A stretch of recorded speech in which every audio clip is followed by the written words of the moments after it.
Hey, Lead Up listeners, Mike Harbour. This is episode 438 of the Lead Up podcast. Always excited that you join me. Hey, if you're a returning listener, thanks for continuing to trust the message of the Lead Up podcast. Trust the guests that we bring on are going to add value to you. Trust the message that I'm going to add each and every week is going to add value to you as well. We just want to encourage you, no matter where you're at in that leadership journey, whether you're a CEO now or you're just beginning as an emerging leader, all our messages are for you, no matter what stage of leadership you're in. And we're just seeking to inspire you to lead at a higher level. Today's coming from our Elite Leadership series that we've been following along this year. And today's topic is titled The Elite Leader's Playbook. Success in a busy leadership world. Look, it's no secret that the most successful people are organized, they're disciplined, they're consistent.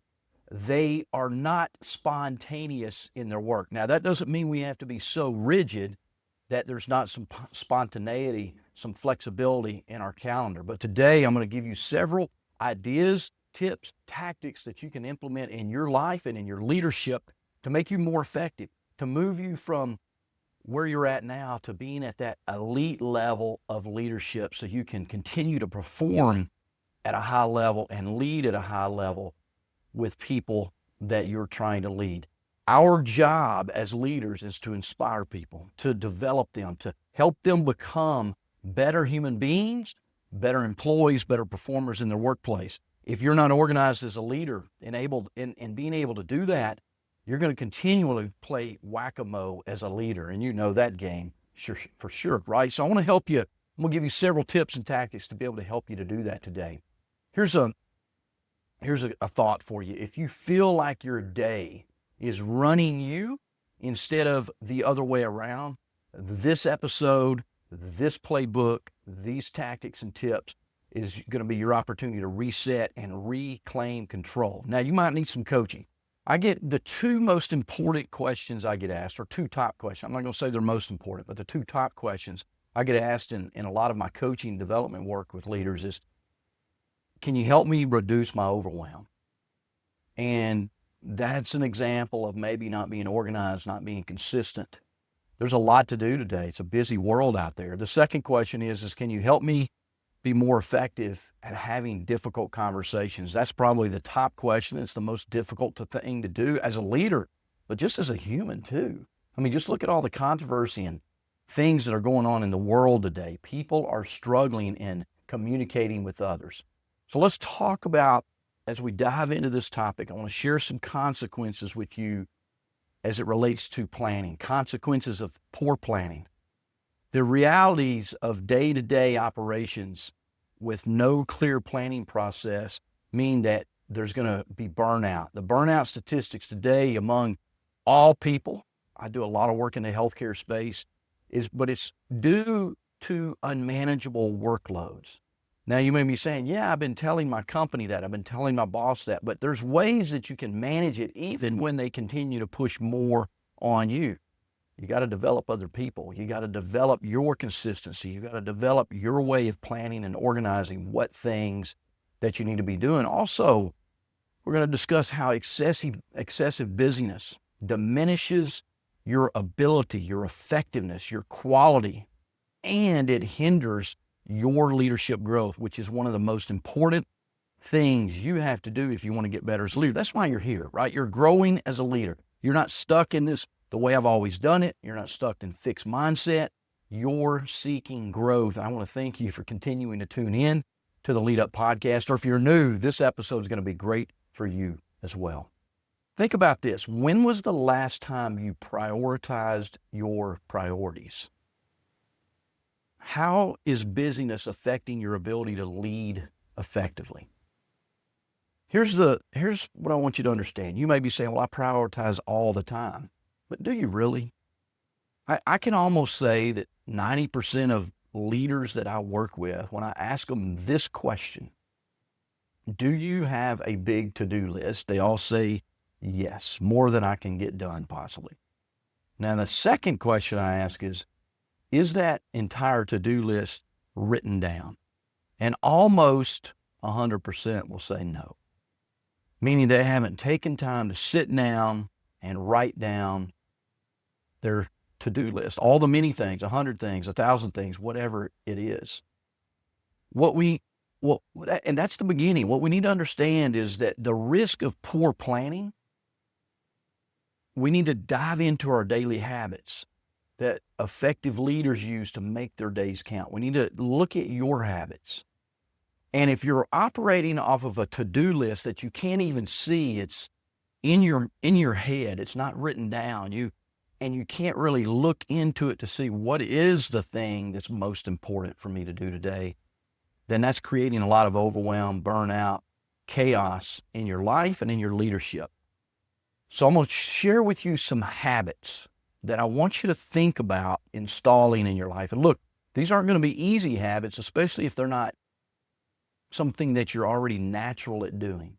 But if you'll begin to implement them, practice 1 or 2 or 3 of them over the next 30 to 45 days and just watch the change happen in your life. Here's the first thing I want you to do, though, before you go any further. Maybe you turn this podcast off right now after I share this first tactic with you, and then do it, and then come back and listen to the rest. But the first thing I want you to do is have a think storm session with yourself. A think storm session, not a brain dump. There's a term out there, brainstorm. It's been around forever. I like to use the term think storm. Sit down and write down all of the things you think about on your to-do list that need to get done. Like physically write them down. If you don't want to do that, then here's 2 other options for you. You can type it out. Get an Excel spreadsheet or a Google form and start typing it out. Or you can use AI today, which I love to do. I use AI a lot to be a transcriptionist for me. And I begin to think about things, think about my ideas. I begin to speak those things into an AI tool that I use and let that AI tool transcribe that list for me. However you want to do it, you need to plan a session, set aside a time, and I recommend at least 30 minutes to do that. Turn on some music in the background, not just instrumental. I love to go to YouTube and I just turn in like Focus playlist or something like that. You can listen to soundtracks from movies, just something to get your mind unlocked. And you begin to think about everything and don't judge it. Write it down. If you think it, write it down. If you think it, write it down. Just go through that list. And that list, my gut is that list is probably going to be shorter than you think it is, but there's probably some things that you think about that you haven't thought about in a while. They just get jumbled up with everything else. And so I want you to, first tip, think storm. Think about the things. Not a brainstorm. Your brain is chaotic already. And here's the thing. Lots of science, lots of research will tell us this. What we think about happens in our life. And so if your brain is already chaotic, if that's what you're thinking, it's chaotic. It's creating chaos in your daily schedule, in your daily productivity, because there's no order to it. And so what I'm challenging you to do is think about creating order in your day, in your list, and the things that you know that you need to get done this year. Look, I just suggest a 30-minute session. Think about all the things that need to happen this year in your leadership life. So that's number 1. Here's the second tip. Categorize that to-do list. So once you've done that, I want you to go through the 50, 100, 1,000 items that you wrote down, typed in, transcribed, make sure you get it organized so you can work with it. And here's 3 categories I want you to use. And you can go through the entire list and just put a C, put a P, or put a D. Now let me tell you what each one of those stand for. C is your core task. Okay, look at that to-do list and say, okay, this is a core task. Now let me describe what a core task is to you. It's a task that you must get done daily, weekly, monthly, maybe quarterly. Quarterly maybe should be in a project task. I'll come to that in just a minute. But Core tasks are the things that you've got to do daily, weekly, monthly for sure. Things that if you don't get them done, somebody else is impacted by that, by your failing to get that done. Maybe it's a daily quality report. Maybe it's a daily check of hours that people worked. Maybe it's, if you're in healthcare, you've got to do a daily safety check. Did we have any safety issues? Maybe it's checking in with your staff and see if we have any call outs today. Whatever those things are, that's a core task. Categorize all those things on your to-do list that are core tasks. And then once you've done that, you go through the list and you use the P, project task. What is a project task? Well, a project is something that has to be done not daily, not weekly, not monthly, but something that's got to be done probably quarterly or in this quarter. Maybe you're working on a new quality report. Maybe you're working on a new interview template to interview prospects for your open jobs to be more effective in your interviews. Maybe you need to do some role playing with someone before they do interviews. That could be a project task that comes up, maybe not on a regular basis, but it needs to be done so that you can help those be prepared for those interviews. Maybe you need to do some exit interviews. That's a project. Maybe you need to prepare for the annual review. Maybe you need to prepare your budget. Those are projects. They don't come up every day. They don't come up every week. They don't come up every month, but they come up. And it's a project. So you're going to categorize those things by your project or core. And then the final category is your developmental task. The D task, developmental. Now, developmental tasks are these tasks that we need to spend time doing. I mentioned creating an interview template. That's a project. Now, doing the training, doing the role playing, that's more of a developmental task. I need to work with the people on my team who are interviewing prospective candidates for open positions.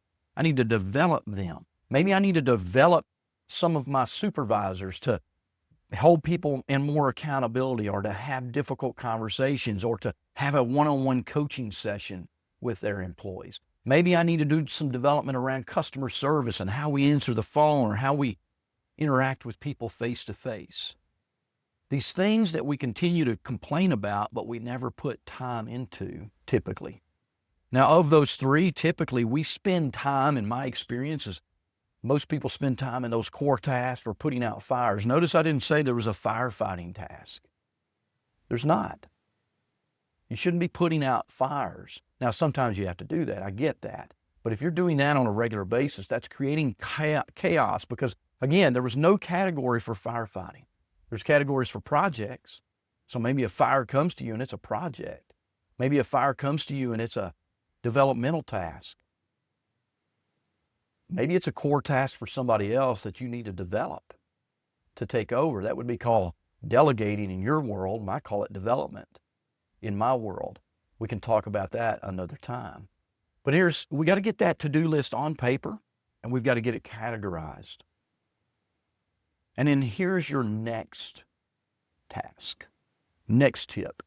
You need to have a weekly, what I call a weekly roadmap session with yourself or a daily GPS session with yourself. So two options. I personally spend most of my time doing weekly roadmap sessions. Every Sunday, I have an hour blocked on my calendar and I'm looking at my calendar. I'm looking at my to-do list. I'm looking at my core tasks, my project tasks, my developmental tasks, and I'm planning time to work on one, two, or all three of those categories.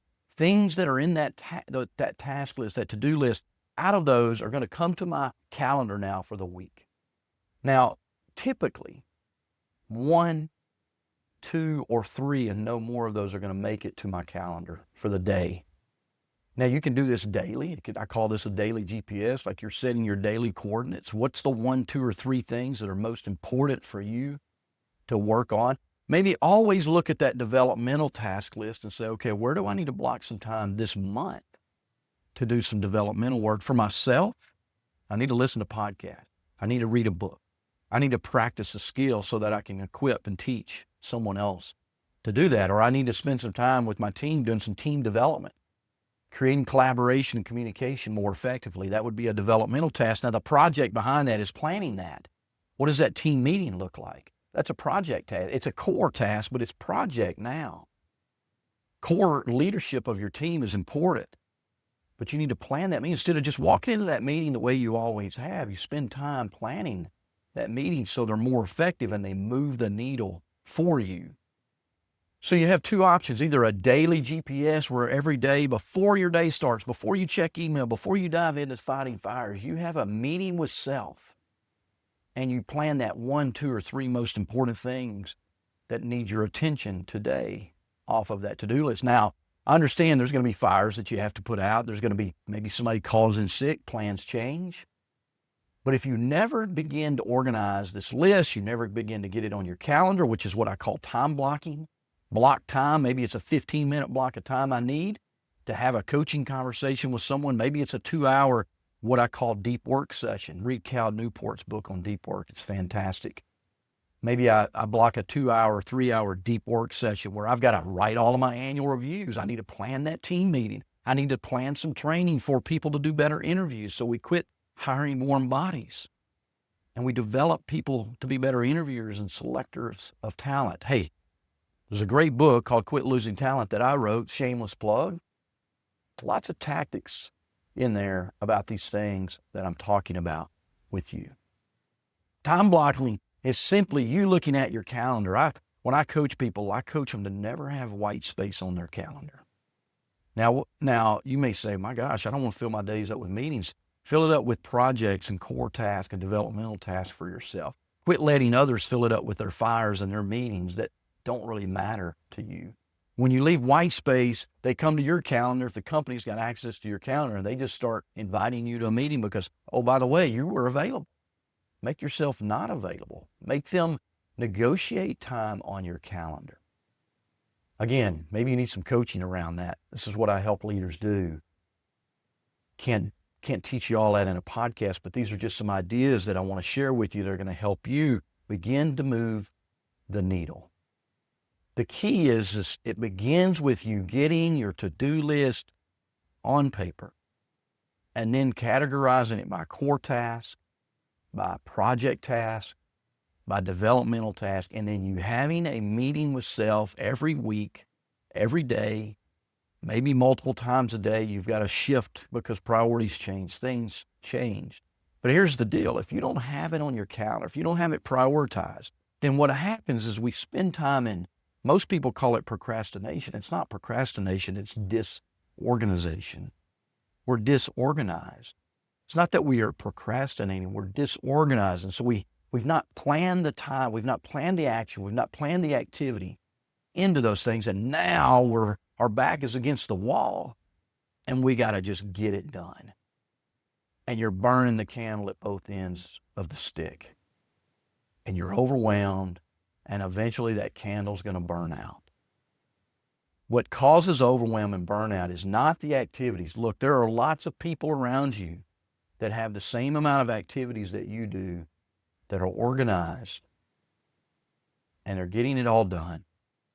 They're delegating, they're equipping, they're developing others to help them get it all done.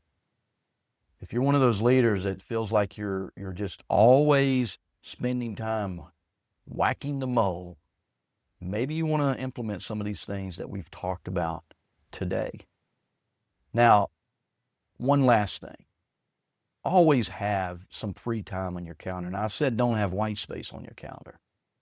Block free time for yourself. Block your PTO. Block a lunch a couple times a week at least where you can just get away from the office. Block a time where you can do something that's going to recharge your batteries.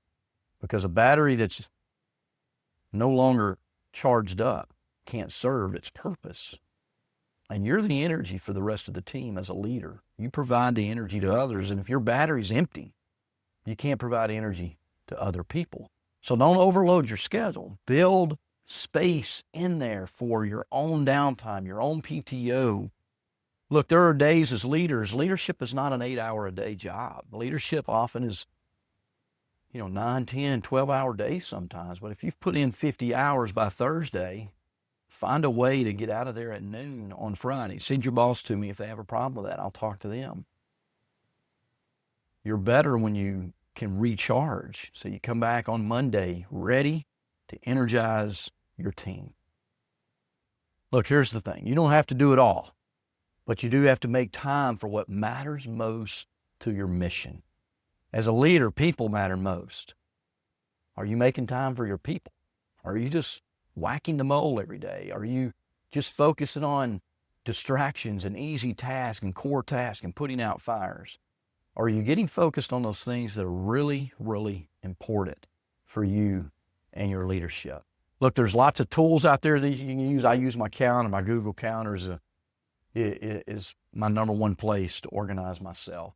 I use a tool called Trello to organize my projects. I have developmental time on my calendar every single day. The question is, are you doing those things yourself? Do you want to get better? Do you want the end of this month to be better, the end of this quarter, the end of this year? Do you want it to be different than it's been in the past? Maybe you should implement a couple of things that I shared with you today. Look, there's lots of books out there. I highly recommend Deep Work by Cal Newport. I love Atomic Habits by James Clear, The Power of Habit by Charles Duhigg. These are all fantastic books when it comes to organizing things, but also Four Disciplines of Execution is a fantastic book. Lots of research in there about the 1, 2, or 3 things that are most important for us to do that I mentioned here. Look, I have a couple of tools. One's called a weekly roadmap tool. The other is a daily GPS tool. You can send us an email at contact@harborresources.com. Contact us at harborresources.com and say, hey, I want a copy of that weekly roadmap tool, or I want a copy of that daily GPS tool. If you listened all the way to the end and you want that, send us an email, let us know. We'll make sure that we get a copy of it for you right to your inbox. If you're feeling overwhelmed, remember this. Even 5 intentional minutes can change the way your day unfolds. 5 minutes, that 5-minute meeting with self, that weekly roadmap call, that daily GPS call, it will change your life, I guarantee it, if you use it consistently and build the new habit. Success isn't about having the time, it's about making the time for what matters most. And that's what the tips, the tools that I recommended to you today will help you do that. Hey, I hope this has been valuable. You want to be elite? You got to learn this skill. Many of us get promoted to leadership. We're still trying to hang on to the task that made us successful, but you got to transition into being more strategic as a leader. Hope this has been helpful. Continue to tune in to the Lead Up Podcast. Share this and other episodes with your friends and colleagues that you know need to get better. I hope you'll go to your favorite listening platform and leave us a review on iTunes or wherever that you listen. Thanks so much for tuning in. I'll see you on the next episode of the Lead Up Podcast.